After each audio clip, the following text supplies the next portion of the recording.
IMEC is an association of like-minded organizations in the shipping industry trying to create a level playing field when it comes to maritime employment, but doing so in a sustainable way. So what we do is represent our members in negotiations with the ITF, which aim to create a sustainable platform as far as seafarers' employment is concerned. You see, what makes us different from everybody else in this sector is that what we do in our collective bargaining negotiations is we make sure that there are funds set aside to pay for the education and training of future seafarers. So it's the industry paying for its own future. We are at a time when industry is changing in a way that if we don't work together, we will never achieve what we wish to achieve. That the shipping as the primary industry that moves goods across the globe, that is done properly, and the people who works within the industry are treated well and paid well and taken care of well, trained well, and be ready for the future. So for the ITF, there are 18 million transport workers around the world, but the relationship with IMEC comes from different moments in time. So historically, we would argue with ship owners in an industrial sense. And part of our initial relationship was to set a new standard, to set a standard that we could be proud of, collectively representing our members and understanding the commercial interests.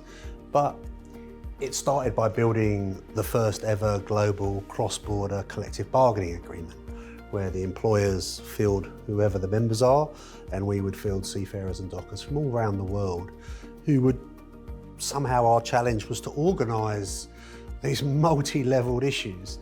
And from that, as Bilal says, we've got good salaries, good terms and conditions that provide protection. But also now, partly because of the pandemic, we're ready to take it to another level.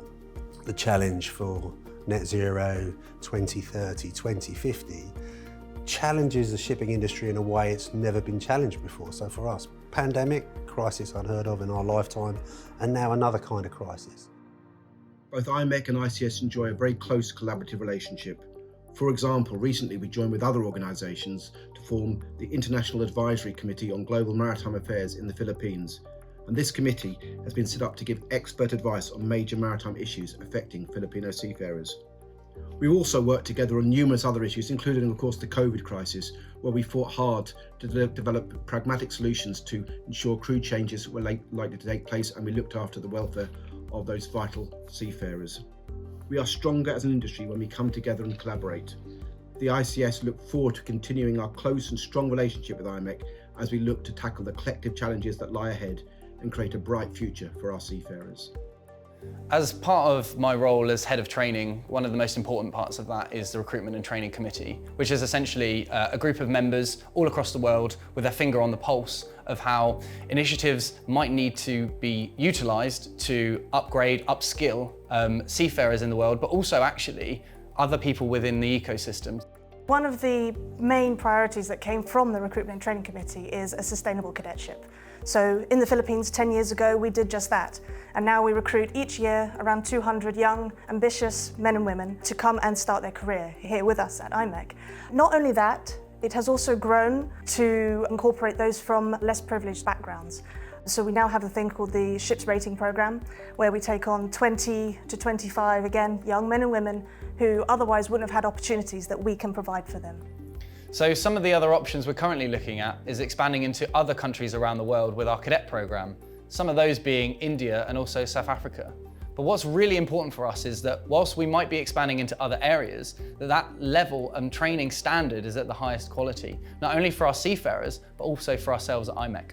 And that is why IMEC is ISO 9001 compliant, which is essentially meaning that every year we get audited internally and externally to make sure all our policies and procedures are to the highest standard. But at IMEC, we like to take things to the next level. This year, we're incorporating 2 UN sustainability goals.